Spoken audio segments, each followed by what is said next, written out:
تواڈے فرقے نو ختم ہو جانا ہے.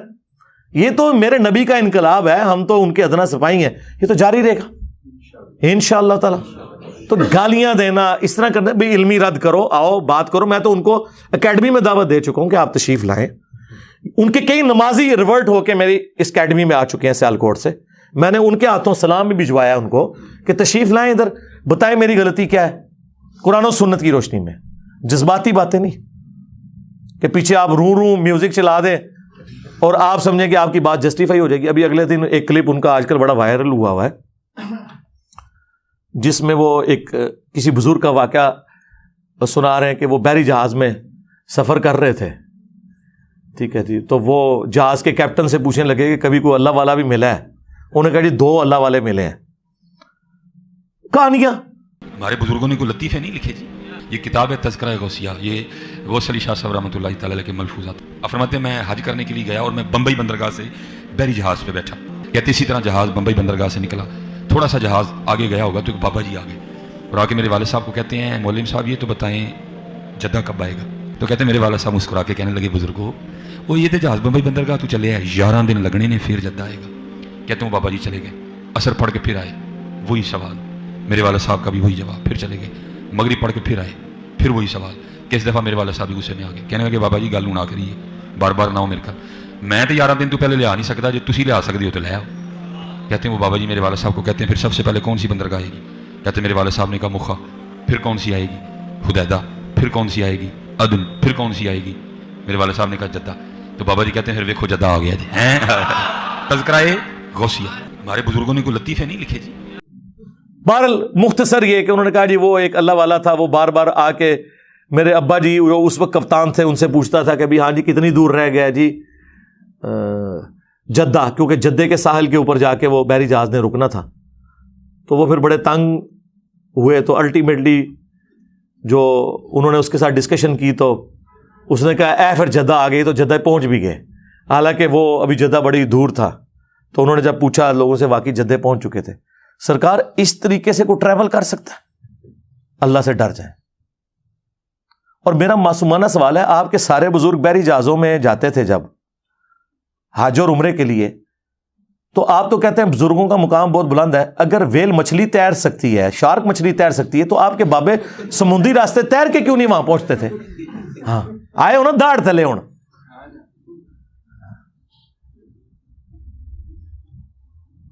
ویل مچھلی 1.5 گھنٹے تک سانس روک لیتی ہے اپنا, اس کے بعد ایک دفعہ اوپر سانس لینے آتی ہے. تو آڑے بابے دا بھی 1.5 گھنٹے سے سانس روکیے, چاہے غوث ہے, کتب ہے, ابدال ہے. 3 منٹ سے زیادہ کوئی بندہ زندہ نہیں رہ سکتا. عام آدمی مر جائے گا. اور پھر جو آپ یہ کہانی کروا رہے ہیں کہ جی وہ بحری جہاز سمیت وہاں پہنچ گئے جدے, اس میں ایک ٹیکنیکل غلطی ان سے ہو گئی ہے, وہ میں نے ہائی لائٹ کرنی ہے. سارا دا عمرہ, سارا دا حج فارغ ہو گیا, کیونکہ یہ لم جو ہے نا وہ جدے سے بہت پہلے آتا ہے جہاں آپ نے احرام باندھنا ہوتا ہے. او بابا جل ہی نکلے تھوڑا. ہاں او جڑا میں کہنا تھوڑے بابے نو نہ نماز دا پتا نہ حج روزے دا پتا, او بابا ایڈا جالی سی, اس کو چاہیے تھا یہ لم پہ پہلے وہ روکتا اور کہتا کہ بھائی میقات شروع ہو گیا, احرام باندھ لو. اس نے ڈائریکٹ سب کو جدے بجا دیا, سارے ہوتے دم واجب کرا چھڑا. میرے نبی سا ہے ہی کوئی نہیں, تیرے سارے بابے تے شاہی کوئی نہیں. آئے اور داڑ تھلے, یہ کسی کا دماغ ہی نہیں گیا. لوگ سبحان اللہ کہہ رہے ہیں, لعنت اللہ.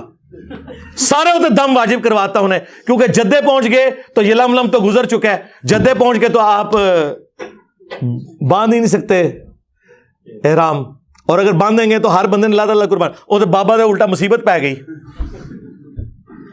کتنی بڑی ٹیکنیکل غلطی ہے اس کے اندر, ٹیکنیکل غلطی. اور اس سے یہ پتہ چلا کہ بابے کو حج کے مسائل نہیں پتا تھے, ورنہ وہ پہلے یلم روکتا, اس کے بعد جدے جاتا. یہی تو ہم کہتے ہیں انہیں تجویز سے نماز بھی نہیں آتی, ترجمہ تو چھڑ دو, کو پڑھ ہی نہیں سکتے. یہ حالت ہے ان کی. اور دوسری طرف صحیح مسلم شریف, بنو سلمہ چوراہے پہ کھڑے ہیں. اللہ کے نبی علیہ السلام نے پوچھا کہ میں نے سنا ہے کہ تم مسجد نبوی کے قریب مدینہ شریف میں شفٹ ہونا چاہتے ہو. ان کا یا رسول اللہ گاؤں ایریا سے آتے ہیں, ظاہر ہے گاؤں ایریا سے آنے میں تردد ہے, نماز میں پہنچتے ہوئے اتنی ٹریولنگ کرنی پڑتی ہے, بعض کا جماعت بھی رہ جاتی ہوگی یا لیٹ پہنچتے ہوں گے, تو ہم نے سوچا کہ ہم نا مدینہ شریف میں ہی گھر لے لیں. تو نبی علیہ السلام نے فرمایا کہ جو تم اتنے قدم چل کے آتے ہو نا تو تمہارے لیے ثواب لکھا جاتا ہے. یہ حدیث ہے صحیح مسلم میں بھی مشکات میں بھی موجود ہے. یہ ہے سر کتابوں کا پیغمبر. نبی علیہ السلام نے انہیں یہ کیوں نہیں کہا کہ بعد میں تو بزرگان دین جو ہے وہ اڑ کے پہنچ جایا کریں گے مکہ مدینے نمازیں پڑھنے, تو اڑ کے آ جایا کرو. مدینہ شریف کیوں شفٹ ہو رہے ہو؟ اتو اڑ ہوتے تھے, لینڈ کرو. اس زمانے پہ کوئی نہیں سی اڑتا. اور دوسری طرف یہ آپ کو کہتے ہیں بڑے سے بڑا غوث کتب ابدال کسی صحابی کے گھوڑے کے قدموں کی خاک جو نتنوں میں بیٹھے اس کے برابر نہیں ہو سکتا. تو سرکار بنو سلمہ جن کے گھوڑوں کی خاک جو ان کے گھوڑوں کے نتنوں میں بیٹھتی تھی وہ تمہارے بابوں سے افضل تھی. وہ تو بےچارے مدینہ شریف شفٹ اس لیے ہو رہے ہیں کہ ہمیں دور سے آنا پڑتا ہے, ہم قریب ذرا شفٹ ہو جائیں تاکہ نماز پڑھنے میں آسانی ہو.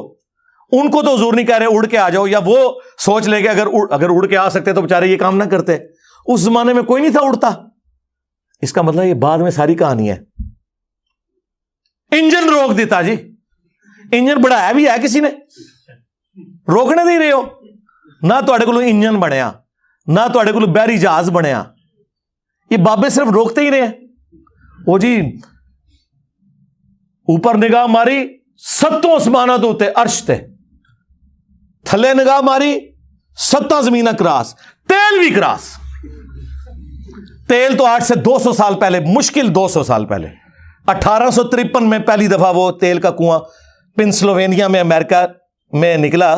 سر ایڈون, مٹھی داڑھی تھی ماشاءاللہ, ہے کرسچن تھے وہ, داڑھی مٹھی پوری کرسچن. تو آڈے کسی بابے کو تیل نہیں دریافت ہویا جو یہ زمین کے نیچے والا تیل ہے.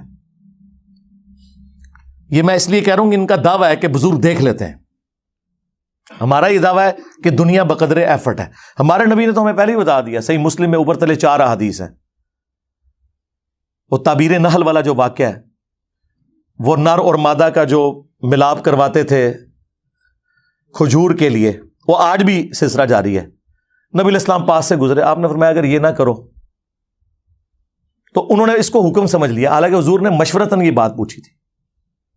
ان کی فصل کم ہو گئی, حضور کے پاس شکایتاً ہے یا رسول اللہ وہ ہماری تو فصل نہیں ہوئی. تو آپ نے فرمایا میں نے تمہیں کو منع تو نہیں کیا تھا, میں نے تو صرف پوچھا تھا اور ایک مشورہ دیا تھا. انتم اعلم بامر دنیاکم, تم دنیا کے کاموں کو مجھ سے بہتر سمجھتے ہو. نبی علیہ السلام کی آپ دیکھیں ایمانداری, اور اس میں مسلم میں یہ بھی الفاظ ہیں اگر میں اللہ کے ریفرنس سے کوئی بات کروں تو تم اسے لے لیا کرو, جو میں اپنی ذاتی کوئی مشورہ تمہیں دنیا کے کاموں میں دیتا ہوں وہ تمہارا ایکسپیرینس مجھ سے زیادہ ہے, تم اسے فالو کرو. نبی علیہ السلام نے کبھی نہیں کہا کہ میں نے تمہیں ایٹم بم بنانے کا طریقہ بتانا ہے. آپ ہمارے ہدایت کے امام ہیں, اور یہ کوئی نبی کا عیب نہیں ہے اگر اسے ایٹم بم بنانے کا طریقہ نہیں پتا. اگر اللہ تعالیٰ چاہتا تو سکھا بھی دیتا, لیکن نبی علیہ السلام کی ڈیوٹی وہ نہیں تھی, آپ کی ڈیوٹی یہ تھی. تو اگر نبی علیہ السلام یہ کہہ رہے ہیں کہ انتم اعلم بامر دنیاکم, نبی علیہ السلام نے تو نہ کوئی ٹرین کا انجن بنایا نہ کوئی ہوائی جہاز بنایا, اس لیے کہ نبی علیہ السلام اس کام کے لیے دنیا میں آئے نہیں تھے. وہ تو آپ نے خود کہہ دیا انتم اعلم بامر دنیاکم. اس حدیث کو یہ گستاخی سمجھتے ہیں, لیکن یہ حدیث مسلم شریف کی اوپر تلے 4 احادیث یہ عقیدہ کلیئر کر دیتی ہیں. پھر میں اس لیے تو کہتا ہوں نا, میرے نبی سا ہے ہی کوئی نہیں. تیرے بابے تے شاہی کوئی نہیں, وہ کہانیاں کرا کے ٹر گئے. میرے نبی نے جو بات جتنی تھی وہ بتائی ہے کہ یہ ایسے ہے بھائی, تم دنیا کے کاموں کو بہتر سمجھتے ہو. میرا ایکسپیرینس نہیں ہے, میں تمہیں مشورہ دیتا ہوں, تم اس کو خود دیکھ لیا کرو. نبی علیہ السلام تو اتنی احتیاط کریں اور ان کے آپ دعوے سنیں. جی گولڈا شریف وہ جی اسٹیشن اس لیے نہیں بنا ہوا تھا کہ وہ چھوٹی جگہ تھی. پھر ایک دفعہ پیر مل شاہ صاحب نے نگاہ مار کے انجن روک لیا. انجن چھالا مارتا سی جی پٹری تے, انجن اگے نہیں سی ہوندا. پھر انہوں نے جناب وہاں پہ اسٹیشن بنا دیا. سرکار اسٹیشن نے گولڈا شریف کی وجہ یہ نہیں ہے اسٹیشن بنانے کی, وہ جنکشن ہے. وہاں سے ایک لائن جو ہے وہ ترنول کے راستے اور جنڈ سے ہوتی ہوئی ملتان جاتی ہے. آج بھی ملتان ایکسپریس چلتی ہے اس کے اوپر. وہ اس وجہ سے وہاں انہوں نے جنکشن بنایا ہوا ہے, ورنہ کتنے مزار ہیں وہاں پہ, کوئی اسٹیشن نہیں بنے ہوئے. اور پھر آپ کے بزرگ صرف انجن روک سکتے ہیں, بنا نہیں سکتے. بنا کے کیا کنٹریبیوشن ہے؟ ایک گھڑی نہیں بنا سکے نماز کی ٹائمنگ کے لیے. آج آپ کو یہ پرنٹنگ پریس بخاری مسلم جو قرآن پرنٹ ہوئے ہیں گوروں نے بنایا, یہ اجمیر شریف انہوں نے بنایا, یہ بغداد شریف نے بنایا. تو کیا اب ہم ان گوروں کی بھی عزت کرنا شروع کر دیں؟ ہم ان کی تعریف کریں گے لیکن ان کے عقیدے کو نہیں مانیں گے. تو لہٰذا تسی بھی آدھو 90 لاکھ نو پڑھایا, اور چھڑ دو 90 لاکھ تے آبادی نہیں سی اس ٹائم, چلو 90 لاکھ بھی ہوئے, مان لیا تھوڑا جھوٹ, عقیدے بھی مان لیں. اگر ماننے ہیں تو پھر جن پرنٹنگ پریس کے اوپر بخاری مسلم پرنٹ ہو رہی ہے, ان پرنٹنگ پریس بنانے والوں کو بھی آپ بزرگ مانیں. کہیں گے نہیں وہ اللہ تعالیٰ فاسق سے بھی دین کا کام لے لیتا ہے, بخاری مسلم میں حدیث ہے. ہم ان کی اس چیز کو تو قدر کی نگاہ سے دیکھتے ہیں, ان کے عقیدے نہیں مانتے. سرکار ہم بھی آپ کے بزرگوں کی اس ایفرٹ کو قدر کی نگاہ سے دیکھتے ہیں لیکن ان کے عقیدے نہیں مانتے. اور آپ خود بھی بریلوی دیوبندیوں کے بزرگوں کو نہیں مانتے, دیوبندی بریلویوں کے نہیں مانتے, اور اس سے اوپر چلے جائیں سنی شیعہ اور شیعہ سنیوں کے بزرگوں کو نہیں مانتے. ایران میں جن بزرگوں نے شیعت پھیلائی ہے, کیا سنی ان کو بزرگ مانتے؟ وہ بھی 1000 سال پرانے ہیں. تو سرکار تسی اپنے بزرگ کتنے لے کے بیٹھے ہو؟ ایک ہی سٹیٹس ہے. تو اللہ کے بندو, بات کرتے ہوئے ذرا سوچا کرو کہ آپ کون کون سی بات کر رہے ہو. باتیں کر کے سائڈ پہ ہو جاتے ہیں, پھر کہتے ہیں نہیں ہماری میمز کیوں بنتی ہیں, انجینئر صاحب مذاق اڑاتے ہیں. یار مذاق تو آپ خود اڑواتے ہیں. جب آپ کہیں گے اوپر دیکھا تو سونا, نیچے دیکھا تو سونا, ہاں نا. داتا حضور کشف المحجوب میں لکھتے ہیں یہ فکرے ان کی زبان سے تب ادا ہوئے جب اس درخت کے نیچے تھے جس کے اوپر میں چڑھا ہوا تھا. آپ فرماتے خدا کی عزت و عظمت کی قسم, پورا درخت, اس کی ٹہنیاں, اس کا تنا, اس کی جڑیں بھی سونے کی ہو گئی, سارا, ہاں سارے سونے کا ہو گیا. اب وہ جو ہے نا وہ مٹی اٹھانے کے لیے نیچے ہوا, تو نیچے دیکھا تو زمین سونے کی, زمین سونے کی ہے. یہ کیا ہوا؟ دائیں دیکھا تو سونا, بائیں دیکھا تو سونا, آگے دیکھا تو سونا, پیچھے دیکھا تو سونا. اب بابا جی نے کام کیا تھا, کیوں نہیں مٹی دیا ٹیما پھڑان دیا, اور کہتا حضور کہاں سے پکڑاؤں, مٹی ہے ہی نہیں, جہاں تک نظر جاتی سونا ہی سونا ہے. بابا جی ایک سوال ہے بابا جی, اگر آپ ہوا میں سونا نکال سکتے ہیں بابا جی تو دیش کی غریبی کیوں نہیں مٹا دیتے بابا؟ جواب بابا جی, جب آپ خود سونا نکال سکتے ہو تو ہم لوگوں سے چندہ کیوں لیتے ہو بابا جی؟ جواب ہری اوم ہری اوم ہری اوم. یہ رانگ نمبر ہے, یہ رانگ نمبر ہے. میں بھی ہوتا ہی سا, آنا کا مطلب یہ ہوتا ہے. اب انہوں نے کہا کشف المحجوب میں لکھا ہے تو ہم مان لیں گے. پھر ساتھ واقعہ سنا رہے ہیں وہ ڈھیلے والا جی, وہ استنجے کے لیے جس ڈھیلے کو ہاتھ لگائے سونا. ہم نے کہا خدا سے ڈر جائیں یار, یہ سٹیٹس تو پروفٹ کو نہیں ملا. قرآن میں آپ سورہ التوبہ پڑھیں, پارہ نمبر 10 کا آخری صفحہ پڑھ لیں, آیت نمبر 92. کہ نبی علیہ السلام جب یہ عرابی لوگ آپ کے پاس تبوک کے موقع پر آتے ہیں, غریب لوگ جن کے پاس غزوہ تبوک میں جانے کے لیے کوئی ساز و سامان نہیں ہے, اور آپ ان سے فرماتے ہیں کہ میں کوئی ایسی سواری نہیں پاتا کہ جو تمہیں دوں اور جانے کا مال و متاع, تو تم دیکھتے ہو کہ یہ اس حال میں تم سے واپس لوٹتے ہیں کہ ان کی آنکھیں آنسوں سے تر ہوتی ہیں اس غم کے سبب کہ ہم اپنے نبی کے ساتھ جہاد میں شریک نہیں ہوں گے. تو نبی علیہ السلام کو تو اللہ تعالیٰ نے نہیں کہا کہ اوپر دیکھیں تو سونا, نیچے دیکھیں تو سونا. نبی علیہ السلام تو جامع ترمذی میں آتا ہے حضرت عثمان غنی رضی اللہ تعالیٰ عنہ نے ساز و سامان دیا جس پہ حضور نے ان کو جنت کی بشارت دی کہ عثمان آج کے بعد جنتی ہے, چاہے جو مرضی کرے. اب یہ تو قرآن میں لکھا ہوا ہے کہ نبی تم کہتے ہو کہ میں کوئی چیز ایسی نہیں پاتا, اور تمہارے بابے جی اوپر دیکھا تو سونا, نیچے دیکھا تو سونا. پھر پی کے نے آپ کے ساتھ صحیح کیا ہے نا, ہاں جی بابا جی, بابا جی, ہاں جی. اگر آپ ہوا میں سونا نکال سکتے ہو تو دیش کی غریبی کیوں نہیں مٹا دیتے؟ آج تو ہم کہہ سکتے ہیں جناب کہ دیش کی غریبی تو اب مٹانے کا وقت ہے. 5 ارب ڈالر رہ گئے ہیں ہمارے پاس, ٹھیک ہے. انڈیا کے پاس 550 ارب ڈالر ہے, ہمارے پاس 550 GB کا ڈیٹا ہے حکمرانوں کی ویڈیوز کا. یہ ہمارا حال ہے. ارب ڈالر تو نہیں ہے, ساڑھے کو GB کا ڈیٹا موجود ہے. تو اب ضرورت پڑی ہے نا, بزرگ آئے نا میدان عمل میں, یہ قرضہ اتارے نا, بجلی پوری کریں نا. وہ کہتے ہیں یہی کہہ رہے ہیں, وہ کہہ رہے ہیں جی آپ داتا دربار جا کے مانگو جی, وہ دیں گے, آڑ بھی دیں گے جی.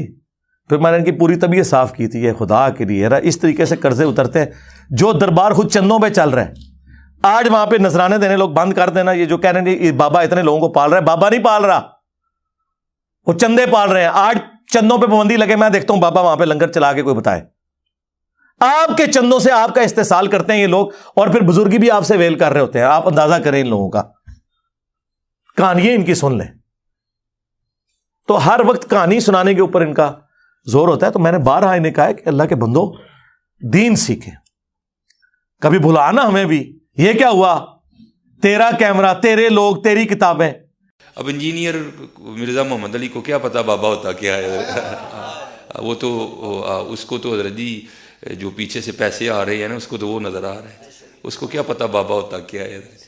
بابا اپنے زمانے میں ایک زمانہ ہوتا ہے, بابا اپنے جہاں میں ایک جہاں ہوتا ہے, اس کا وکھرے ایک جہاں ہوتا ہے. یہ اس کو نہیں پتا, اور نہ اس کی باتوں میں آنا ہے. انشاءاللہ میرا ارادہ بن رہا ہے, کیونکہ اب وہ ہمارے بابوں کی طرف آ رہا ہے اور ہم نہیں اپنے بابوں کی برداشت کر سکتے. منوس تجھے کیا پتا بابے ہوتے کیا ہیں, تجھے کیا پتا باجزید کہتے کس کو ہیں, تجھے کیا خبر جنید کس ہستی کا نام ہے حضرت. اس لیے اس کی بات بھی نہ سنا کرو حضرت, وہ بھی دل میں شک ڈال دے گی حضرت. اور انشاءاللہ بس میں توفیق مانگ رہا ہوں اپنے اللہ سے, بڑی جلدی میں نے انشاءاللہ اس کا ارادہ شروع کرنا ہے. ایمی بکواس کر رہا ہے اپنے کمرے میں بیٹھ. یہ کیا ہوا, تیرا کمرہ, تیرا کیمرہ, تیرے ہی لوگ, تیری کتابیں, تیری باتیں. کسی دن ہمیں بھی بلا نا, تو اسی طرح لائیو چلا نا بھائی, تیری اپنی دنیا, تیری اپنی باتیں. یہ کیا حضرت ہوا. اس لیے میرے دوستو آپ بھی تھوڑا آپ بھی دیکھو نا حضرت. وہ کیا بھائی, اگر وہ اتنا ہی حق پہ ہے تو کیوں ڈرتا ہے. ہم نہیں گنے لے کے جائیں گے, اور ہمیں گن کی لوڑ ہی نہیں, ہم تو درود والے ہیں حضرت. ہم نہیں برود والے حضرت, ہمارا درود ہی ہمارا برود ہے حضرت. ہمیں نہیں لوڑ کوئی بھی حضرت. ہاں بلائے نا حضرت, اگر وہ اتنا ہی سچا ہے. اگر اصل میں لوگوں کا بھی تھوڑا مزاج بن گیا ہے کہ باطل کو جلدی تسلیم کر لیتے ہیں حضرت. بات اتنی جلدی نہیں حضرت جی. اگر چلو 100 نکال دیا تو کیا 1300 سالوں سے دنیا باطل پہ تھی, آج تو حق والا جم پڑا ہے. تجھے کیا نظر آ گیا الو کے پٹھے. تو بہرحال یہ جو ہے نا, کتابیں پڑھا کرو حضرت جی, خود دیکھا کرو کہ ہمارے بڑے تھے کیا. سرکار کیمرہ میرا ہے, کتابیں میری اور آپ کی سانجھی ہیں, قرآن بخاری مسلم, لوگ بھی آپ کے ہی ہیں, ادھر سے ادھر آئے میں, میرا صرف کیمرہ ہے. کبھی چلانا لائیو تو پھر میں بھی بتاتا ہوں کہ بازید کیا ہے, تو بھی بتا. اچھا بتانا یہ ہے کہ بازید کون ہے, بتانا تو یہ ہونا چاہیے قرآن و سنت میں ہی لکھا ہوا ہے. تو سرکار پھر ہم نے آپ کی پبلک کو بتا دیا کہ بازید وہ ہے جو کہتا تھا, کشف المحجوب میں بھی لکھا ہے, تذکرۃ الاولیاء میں بھی تمہارے بابے فرید الدین عطار نے, جسے 627 ہجری میں منگولوں نے ذبح کر دیا تھا. منگول نہیں قابو آئے, باقی سارے انہوں نے لوگ قابو کی تھے, منگول نہیں انہوں نے قابو آئے. اس ٹائم کافر منگول قابو نہیں سے آ رہے, ہوں انجینئر صاحب منگول قابو نہیں آ رہے. ٹھیک ہے نا. کہتے ہیں اپنے جعلی نسب پہ فخر کرتا ہے. نہیں, میں فخر نہیں کرتا, میں آپ کو بتا رہا ہوں کعبے کو مل گئے پاسباں صنم خانے سے. جب ڈاکٹر اقبال یہ کہہ رہا تھا تو اس کو کیوں نہیں آپ نے کہا کہ تو ان جاہلوں کے نسب کے اوپر فخر کر رہا ہے. تو دیکھو یہ اب منگول تمہارے اوپر کیسے مسلط ہوئے اسلام قبول کر کے. تو دونوں نے اپنی کتاب میں لکھا ہے کہ بازید بستامی کہتے تھے سبحانی سبحانی ما اعظم شانی, میں پاک ہوں, میری شان کتنی بلند ہے. اور وہ ساتھ لکھتے ہیں ان کے منہ سے اللہ بولتا تھا, استغفر اللہ. یہ تو ہمارا رسول اللہ کے بارے میں عقیدہ نہیں ہے, نبی کے بارے میں بھی ہمارا عقیدہ ہے وما ينطق عن الهوى ان هو الا وحی یوحى. نبی اپنی خواہش نفس سے کچھ نہیں کہتے, وہ وہی کہتے ہیں جو ان کو وحی ہوتا ہے. نبی علیہ السلام بھی اللہ کی وحی سے بولتے ہیں, اللہ ان کے منہ سے نہیں بولتا. یہ اپنے بابے کے بارے میں. اور اس سے بڑھ کر تذکرۃ الاولیاء میں تو انہوں نے لکھ دیا کہ بازید بستامی کہا کرتے تھے میں قسمیاں کہتا ہوں. ان سے لوگوں نے پوچھا کہ قیامت کے دن لوگ کس کے جھنڈے کے نیچے ہوں گے. اچھا وہ پتہ نہیں کچھ جاہل ہی سارے, کسی مسلمان کو نہیں پتا کہ کس کے جھنڈے کے نیچے ہوں گے. تو بازید صاحب کہتے ہیں میں قسم اٹھا کے کہتا ہوں کہ محمد اور تمام انبیاء اور ساری مخلوقات میرے جھنڈے کے نیچے ہوں گی قیامت کے دن, نعوذ باللہ. اب وہ فرید الدین عطار جسے منگولوں نے قتل کیا تھا, وہ نیچے نا اپنے بابے کو بچانے کے لیے کہتا ہے کہ اصل میں نا ان بزرگوں سے یہ تصور ہی نہیں ہو سکتا کہ وہ حضور کے گستاخ ہوں. یہ ان کے منہ سے اللہ بول رہا تھا کہ اللہ کا جھنڈا جو ہے نا وہ تو محمد کے جھنڈے سے بڑا ہوگا, کیونکہ اس میں الفاظ ہیں کہ میرا جھنڈا محمد کے جھنڈے سے بھی بڑا ہوگا. یعنی 2 جھنڈے مان لیے. مجھے بتائیں قیامت کے دن کیا 2 جھنڈے ہوں گے؟ اللہ کا جھنڈا تو نبی علیہ السلام کے ہاتھ میں ہوگا, دوسرا جھنڈا جو ہے نا وہ تو خائن لوگوں کا ہے. بخاری مسلم میں ہے کہ ہر خائن کے لیے ایک جھنڈا مقرر کیا جائے گا. انہوں تو نہیں لواء الحمد کدھر سمجھو ہے. ہاں جھنڈے دوسرے بھی ہیں اور خائن کے لیے بخاری مسلم میں. اور اللہ تعالیٰ اناؤنسمنٹ کرے گا یہ خیانت کرتا رہے. سب سے بڑے خائن وہ ہیں جو دین کے ساتھ خیانت کریں. بخاری مسلم دونوں میں حدیث ہے انا سید الاولین والآخرین, میں جتنے گزر چکے جتنے آنے والے ہیں ان کا سردار ہوں. قیامت کے دن میں ان کا اللہ کے حضور شفیع بنوں گا. اور مسلم شریف میں تو جس شان سے وہ حدیثیں آئی ہیں, اور مزے کی بات بازید بستامی بھی 261 ہجری میں مرا ہے اور امام مسلم بھی 261 ہجری میں فوت ہوئے ہیں. ایک ہی زمانے میں دو بزرگ ہوئے ہیں. اس کا نام ہے ابا یزید بستامی, یزیدہ ابا, اور امام مسلم کی کنیت ہے ابو الحسین مسلم بن حجاج القشیری. ہمارا امام مسلم شریف میں حدیثیں لے کے آ رہا ہے کہ سب سے پہلے نبی اسلام نے فرمایا کہ میں قبر سے نکالا جاؤں گا, سب سے پہلے میری شفاعت قبول کی جائے گی, سب سے پہلے میں لوگوں کا شفیع بنوں گا. اور مسلم شریف میں ایک اور حدیث ہے, نبی اسلام نے فرمایا سب سے پہلے جنت کے دروازے پہ میں جاؤں گا اور داروغ جنت مجھ سے پوچھیں گے کہ کون, تو میں کہوں گا محمد, تو وہ کہیں گے کہ مجھے اللہ نے حکم بھی یہ دیا تھا کہ آپ کے نام کے اوپر دروازہ کھلنا ہے. سرکار تو آڈے بام بہنوں کسی نے کھنگڑ بھی نہیں دینا.